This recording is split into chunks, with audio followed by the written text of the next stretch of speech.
I think a lot about how we can continue to improve on a regular basis. And with all the different ways that are available to us, I continually come back to one thought: video. Hey, everyone, Dr. Jones here, and this episode of Seeing to Lead is really going to make you think about how we can continually improve the performance of our teachers, which we all know results in better performance from our students.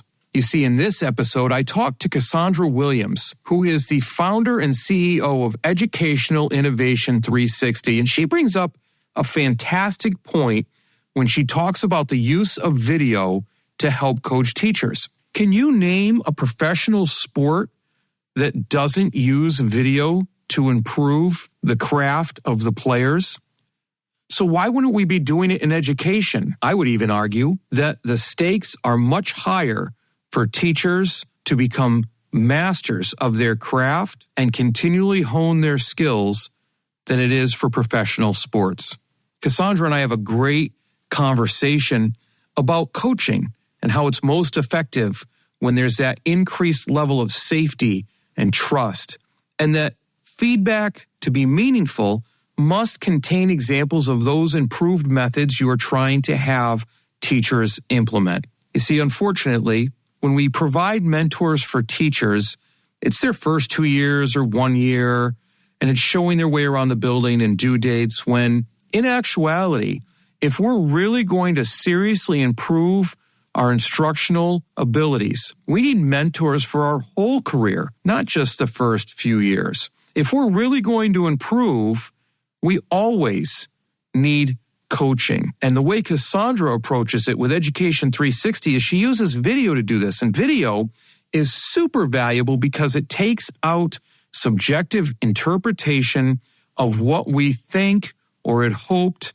would happen, and we can get down to helping people really exceed their expectations, which then helps them feel that much more confident and successful in what they do every day. And a bonus is that it helps teachers grow in and implement their personal passions.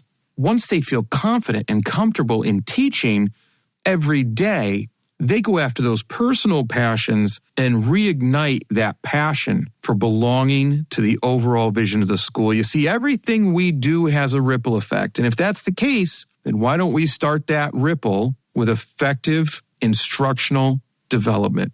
Like I said, you're going to enjoy this conversation so much with Cassandra and everything she has to say. Make sure you check her out and check out Educational 360. Remember, if you liked what you heard today, if it was valuable to you, remember to hit that subscribe button and give an honest rating and review of the show so that more people like yourself can benefit from these great guests like Cassandra. But don't take my word for it. Let's hear from Cassandra herself on Seeing to Lead. You show up in a different way. You show up in a different light. You know people are there to support you in anything you want to do. You have compassion for others and what they're going through. You start sharing ideas. Even if we don't do these ideas, you feel more free to share ideas. And you can't take that away.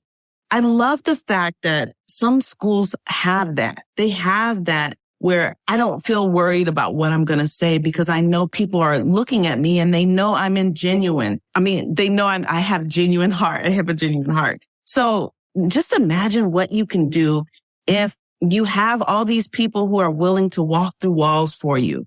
The sky's no limit.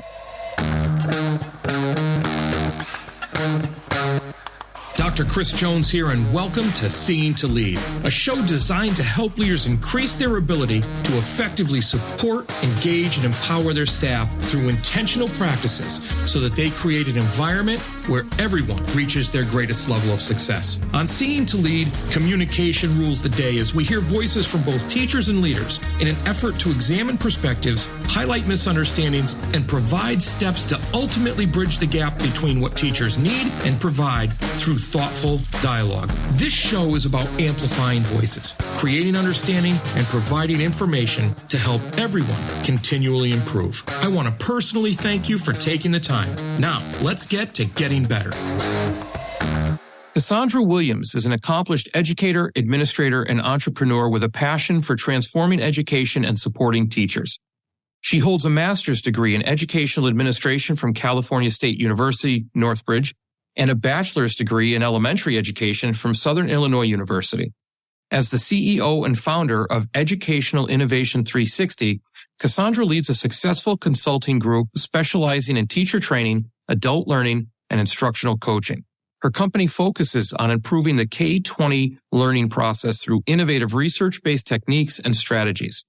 Cassandra oversees the mission, vision, and direction of the company, manages daily operations, and leads both internal and external teams. She is responsible for the growth, stability, and fiscal operation of Educational Innovation 360, providing training and professional development for classroom teachers, coaches, leaders, and network administrators.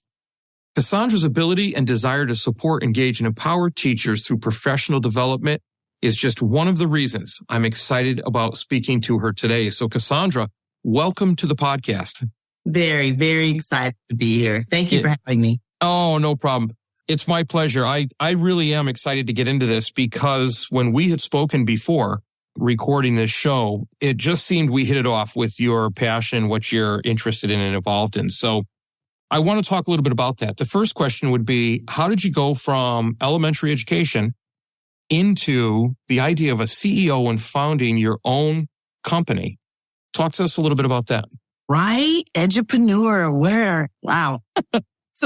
Born and raised in Chicago, started teaching at LAUSD, Los Angeles Unified School District. Super excited. I loved learning. I had a great classroom. I taught there and then became a coach.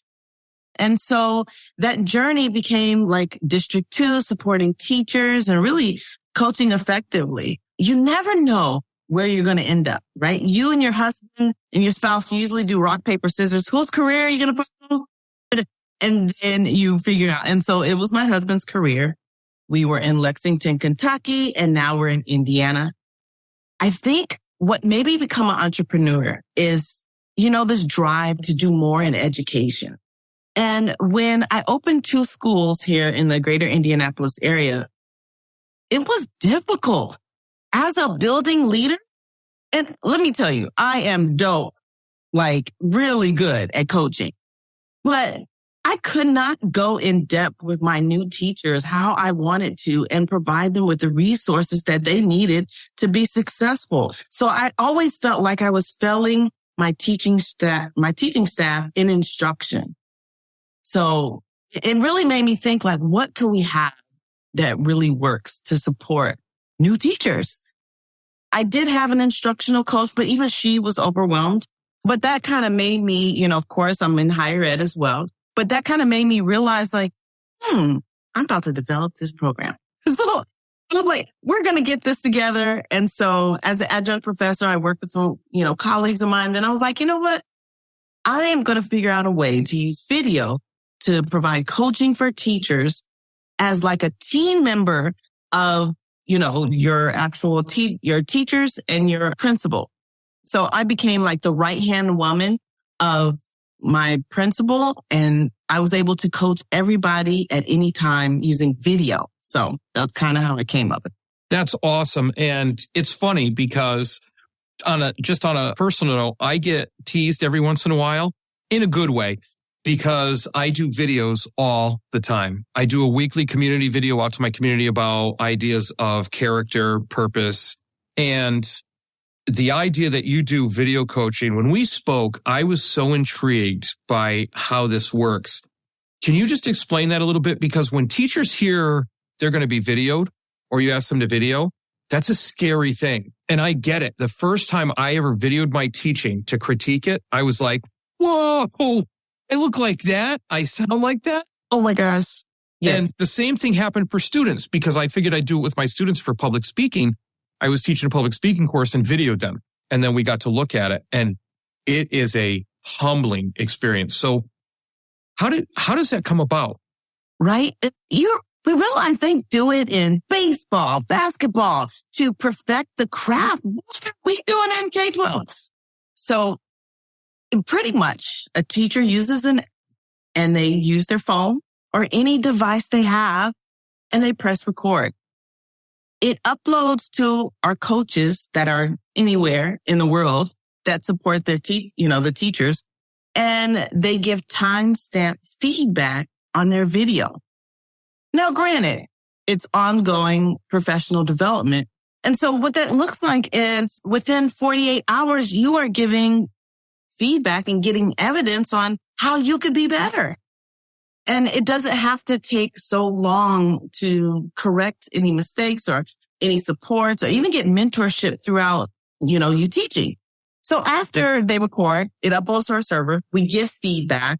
The teachers get an alert on their email and they say, oh, okay, let me look at it. And then there's a debrief. And the debrief is usually on Zoom. How do you think it went? What are some thoughts you have? Let's have a discussion. And then there's a next step. And typically, as coaching cycles, we do multiple next steps. But for our system, we try to do one next step that we can do to improve. And with that being said, the teacher's like, okay, let's go. Usually new teachers are like, let's go. More veteran teachers, it takes a little longer to trust that you know what you're talking about. And then they're like, oh, okay, come on. But they got to know that what you're saying is not punitive. The conversations never go to the principal. And I've had some really in-depth conversations. I think because I'm not in the space, it allows me the flexibility and freedom to give authentic advice without even me being punitive, because some of our coaches are sometimes towing that line. So I love it. I love it. That's awesome. It's funny because I had mentioned to you, I was talking to Naftali Hoff the other day, and we were talking about the importance of when you go to a conference, when you go to professional development, any kind of workshop, the idea of being able to take something away, but more importantly, take one or two things away that you will consistently implement, that you won't just take away and learn. And so what strikes me about your method is that it's what coaching should be, right? It's a low entry level. There's no barriers to entry. It's private. There's a personal debrief that's involved, and there's a next step. So there's that one or two things that people take. You're not saying, hey, look, switch the way you're teaching. You're saying, what if you adjusted this transition? What if you changed how you used your physical proximity around the room so it's effective? I mean, that's just such a winning combination. Yes. Oh, I love it. And then I think the other piece is, how does that look? With all of our debriefs, we give an example. And granted, we're competing with TikTok now. So our examples and video coaching and professional development has to be little like nuggets. So we do a 1 to 3 minute video on, here's a teacher. This is what it looks like. Here's some things. Right. And so in the next video, that's something I want to see, or if they changed it, then we can kind of talk about that. But it's just little pieces. And we are able to measure it we use NWEA test scores, or sometimes we use whatever assessment the school is using. And we are able to literally model growth in assessments by, supporting teachers. And we didn't think that would be a correlation, but we knew if teachers got exactly what they needed, or how to fix situations, or just support in the classroom, that they feel better, they do better, and then their kids do much better in testing. That's awesome. And besides the idea that maybe you should get TikTok as a sponsor for your company, referencing TikTok videos, it's the idea of that video feedback, that 1 to 3 minute. And if you can ever teach me how to get under 4 minutes in a weekly video, I'd be very happy. You said something else important. The idea that we're so worried about assessments, and, like you have IXL, just for an example, yes. Right? So you assign kids IXL, kids work on the IXL, they do their minutes each week, and they improve, and we see improvement. And we noticed a difference just using IXL, because between mandated minutes each week in a department and non-mandated minutes in another department each week, the difference. So what I'm hearing from you is you not take the place of IXL, but we would probably notice a difference in performance, no matter mandated or non-mandated, because we're improving the important part of it, which is the instruction. Because we all know look, AI is a very scary thing right now. It's a new frontier. People are worried, but there's no computer. There's no AI that's ever going to take over or be more valuable than a human being in front of that classroom, building that relationship, working with the student. Yes. And it seems like that's where you're at with that. Oh, yeah. I think I throw out the assessments because a lot of principals say, how do we measure it? But the teacher efficacy, teachers showing up for it every day, trying to find their space in the world, trying to identify, is this the place for them? Those go so much deeper. Our conversations go, is teaching right for me? Right? Those are great conversations that teachers should be having with somebody. And a lot of our teachers don't have those conversations. But to have your own personalized person, your own personalized mentor that you can kind of really say, hey, this day went really crummy. Did you drink your coffee? What are you doing? How are you feeling? And so having those genuine conversations really help kind of spearhead just to ignite the flame so teachers begin to love learning and, continue to stay in the teaching field. You know what I don't understand that you seem to fit in this niche, you fill this void, is current mentoring programs. And school districts have mentoring programs, and some are very good. Some are excellent, some not so much. And the problem with the ones that are excellent is it's still only like the first 2 years of a teacher's career, or the first year that they transfer into a new district. And then it's, here's your blessing, move on, bye-bye. You know where the bathrooms are now, and you know when you have to have your grades in. And the void you fill is, you show me one successful entrepreneur, one successful athlete that doesn't have a personal coach all the time. Right? I think that's the power, is we are there whether you are 2 years in to 20 years in. There's always something that we all can learn. I'm learning from a lot of my teachers as well, like new strategies, what they're doing to keep students engaged. Because when I was teaching, social media wasn't a thing. So now, we're seeing asynchronous learning, which wasn't a thing when I was teaching. We're seeing a lot of just different collaborative approaches, different learning models. But pretty much students really want the connection, the personal connection, and the touch. And teachers want that as well. So the coaching piece. How does, say I'm a principal, let's pretend for a little while, and I want to get your company into teachers. There's got to be some groundwork that's laid on my end with the teachers. What does that look like? Because I want them to feel supported, engaged in the process so they do become empowered to do this stuff on their own. Yes. Because let me tell you, if you introduce it wrong, it's like you're being watched. Yes. So yes. Let me tell you, one school was like, oh no, I'll just do it for my new teachers.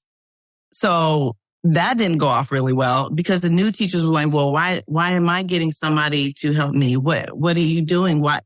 And it was more of a like being watched. And then there was one time where they did it for the veteran teachers, and the veteran teacher was like, I don't need this. What are you trying to say? And so I say we introduce it to the entire school.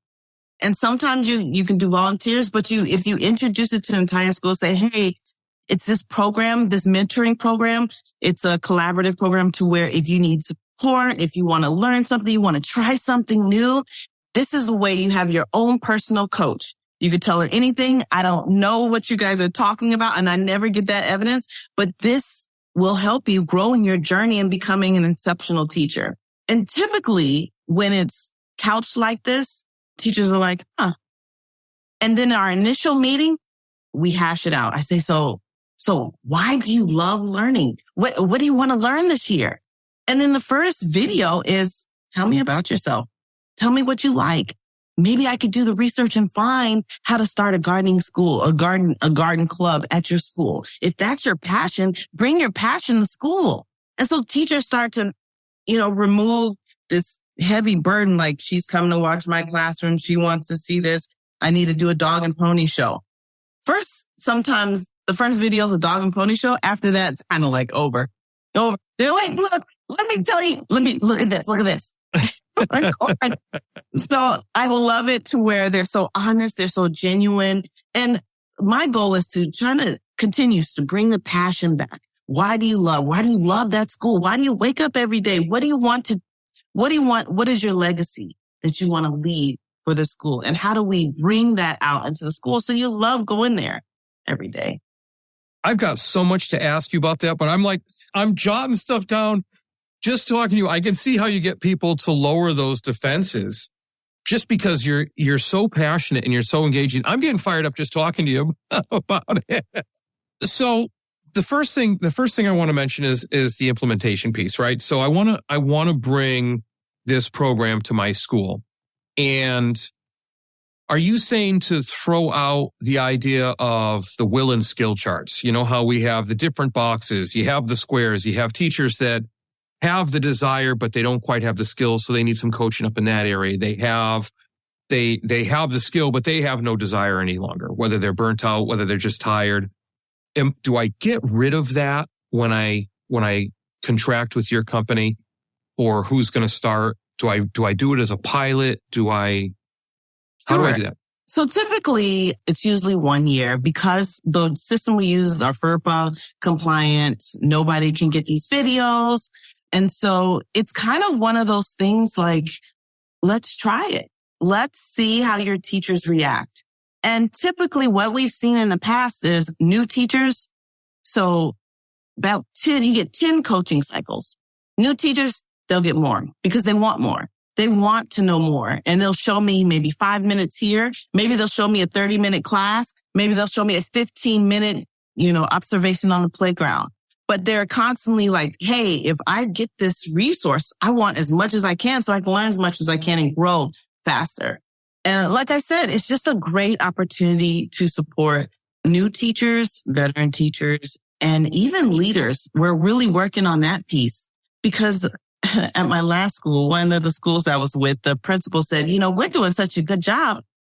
And this next month, I'm going to try to rotate the teachers so they can just rotate classrooms. And I was like, oh, well, that kind of throws a wrench in, growing this because, a lot of the reflection from the staff is she's sporadic, right? And she likes to do different things, and whatever the new thing is, she does. And so I think in growing myself, I need to figure out how can I do asynchronous coaching for my principals and give them many supports to where it's something they could try and just to have debriefs with them because I think they too need support. So that's such a valuable thing. I'm a coach of a couple principals, and one of the issues is I wish I could meet with them more. It's, unfortunately because I'm a sitting principal, so I can't continually be leaving the building. They're a principal, they're tied up in different things. So there are times that would be valuable for me to be there that maybe not. And then other times where we could sit and meet. Well, I don't see the situation. I can talk about it from their interpretation. But one of the most valuable things about video is there's no interpretation. It is what it is. You're looking at what happened. You're hearing what happened. That's that. There's no coloring it either way. So I just really like that. Supporting your teachers and students seems to be a struggle. They just don't seem to be engaged. You wish they would take more responsibility for their learning and culture of the building, but they just don't seem to be empowered enough to do it. So my question is, have you checked out the book Seeing to Lead yet? It's all about creating a true educational experience where learning, growth, leadership, and community take center stage. Full of strategies and resources, Seeing to Lead is about attaining that goal by employing a model that supports, engages, and empowers all individuals to become leaders themselves. Pick up a copy today at seeingtolead.com. That's seeingtolead.com. Remember, you don't become a leader and then decide you need to support and recognize others more than yourself. It is the moment you realize it's about supporting and recognizing others that you become a leader. seeingtolead.com.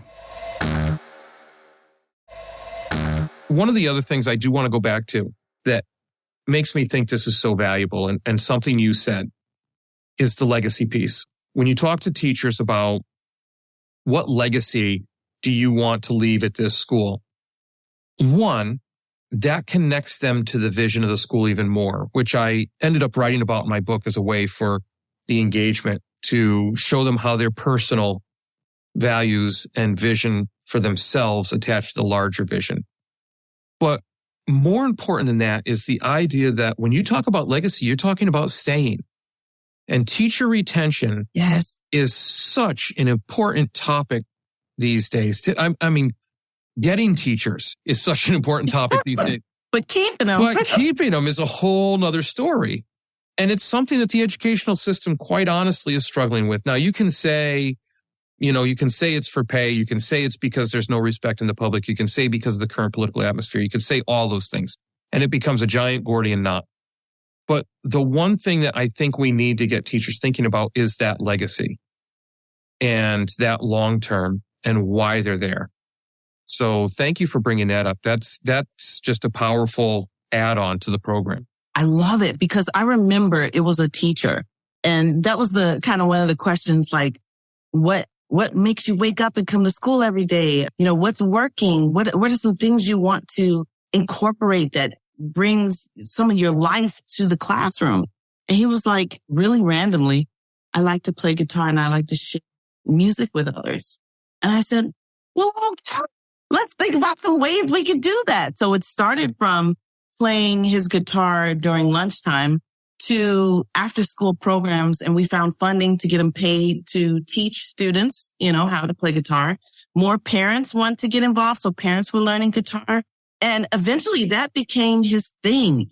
I would never leave the school because this is a part of who I am. This legacy that I'm leaving, and I get to be a part of it. And I get to invite teachers to understand and learn a little bit more of my craft, right? And so really thinking about ways we can incorporate teachers' passion into the school that makes them want to grow in the space that they're in. That's just absolutely fantastic. And I think unfortunately, I think of leaders that say they're too busy or that can't be done. Too often we sit here and talk about if only we had more time, if only we had more money, if only that met some type of standard, instead of saying what if. Yes. And thinking about what we could do. The idea that you found out about this guitar passion and that it grew from there, I think to myself, because we can all improve and I'm sure I can get better in these areas, I think to myself, what if I could find out all those individual passions? We do that for students. My school has a ton of clubs for students. And I brag about this. I say, look, we've got a club for every interest for every student. If we don't, because I'm sure there's somebody out there that's got some strange interest to everybody else, but not to them, that come to me and we'll make a club. And that's how we've gotten a lot of our clubs. We have actual extra stipends built in the budget for extra advisors for these clubs that run. So if we could do that with teachers, just thinking out loud, just brainstorming, if I could get teachers to exhibit that passion, because they already doing away with the clubs that they choose to advise. But those extra one-offs, so to speak, that we don't know about that there already isn't a club for, that is gold right there. I'm just thinking out loud. Yeah. I think what you'll realize too is you'll find that other teachers probably want to be involved in that as well. Even if it's not a club, it's a space for them to share their likes, their interests. And so thinking about what that looks like, it sometimes doesn't have to be a club. It could be a mentorship program for veteran teachers where they get time to really debrief with an assistant principal at another space or at another coach at another space. but really thinking about how do we model this mentorship approach? How do we support our team and not for free? If I'm a veteran teacher and I'm mentoring this other teacher, how is there stipends involved? So for my time. And so just thinking about how do we restructure our love for learning and our interest, and what does that look like as well? That's fantastic. There's so many things. Look, we started talking about Educational Innovation 360 and how it's great for feedback. It improves instruction, but everything's a ripple effect. Yes. And oftentimes what we're missing in schools is that, and this is, I'm going to gush over this for a second because I'm a teacher-centered principal. And the best way to affect a positive impact on students is by supporting, engaging, and empowering your teachers. Because when they bring their game, there's no way students don't learn and don't do better and don't enjoy the experience. By doing this coaching, what you're talking about, and it is in a way relationship-based, yes. You're talking about improving instruction. You're talking about getting teachers attached to the vision of the school through their own personal core values and vision, and either realizing their love for education or falling in love with education again. And then I can't help but say the big word at the end that this clearly has such a huge impact on is culture and the overall culture of the building. Culture, teacher retention. I mean, you show up in a different way. You show up in a different light. People are there to support you in anything you want to do. You have compassion for others and what they're going through. You start sharing ideas. Even if we don't do these ideas, you feel more free to share ideas. And you can't take that away. I love the fact that some schools have that. They have that where I don't feel worried about what I'm going to say because I know people are looking at me and they know I'm genuine. I mean, they know I have a genuine heart. So just imagine what you can do if you have all these people who are willing to walk through walls for you. The sky's no limit. I mean, from teachers writing grants to help support the mission or the vision, because they have a say so. They have buy-in. They want us to do well. We unit. But right now, some teachers are afraid. We are in our silos and we are afraid to say things. But I do envision a time where schools can move based on the community, the actual school community. You are so passionate about what you're doing. There's no misunderstanding why it's so successful and so effective. Look, I could talk to you all day. I'm like fired up and ready to go here. But, all good things must come to an end. Hopefully we continue to collaborate. But as we come to a close, I have two questions I ask every person that appears on the podcast. The first one is, if you weren't an educator, who, not what, would you be? I really think, I don't know, like a mentor or activist. I mean, all educators are really activists. We fight to change. We fight for what we love. So I do believe I would be an activist in some type of realm, fighting for something, fighting for students, fighting for teachers, leaders. But I do honestly, low key, a community activist, but I think I just have a passion for people. Excellent. And if, you've said a lot and you've explained a lot, but what's the most important piece of advice you would give to leaders as they work to better support, engage, and empower those they serve? Invest in your teachers. Listen to them. And I can guarantee once you build that relationship, they will do whatever it takes to make sure your vision is met. So, yeah. Fantastic. The program that you describe has such far-reaching results in schools, right down to we love to talk about culture. And, just some of the things we hit on, the idea of improved instruction, improved student results. Yes. Improved teacher retention. Can I say improved again? Improved culture. This is absolutely fantastic. I can't thank you enough for coming on the podcast today. And I really hope to continue collaboration with you. And I'm going to hook everything up in the show notes as far as your website So Thanks. people that listen can definitely check you out. Thank you. And I love your passion as well. Hopefully we can collaborate and then you can be the coach, the principal trainer for a lot of our principals who definitely need that support. Let's do it. That's all I've got to say. Hey, we hit TikTok, and so I might as well hit Nike. Just do it. Let's just do it. Hey, I agree. All right. Well, hey, thank you very much. I really enjoyed our conversation today. No problem. Thank you so much. I appreciate you. Well, that's a wrap, but not the end. Next step, be sure to take action on something you heard here today. Hey, thanks for listening to the Seen to Lead podcast. If you would like to connect for any reason, email me at drchrissj@gmail.com or catch me on Twitter at Dr. C.S. Jones. If you've gotten any value from the Seen to Lead podcast today, you can help me and other leaders create a world-class environment through a teacher-centric approach by subscribing to the show, leaving an honest rating and review, and sharing this episode on social media with your most valuable takeaway. Also, one last thing. Have you had a chance to pick up my latest 5-star rated book yet? Grab your copy of Seeing to Lead anywhere you buy books or at seeingtolead.com. That's seeingtolead.com, where you can learn more and continue to improve. Now go have a successful week.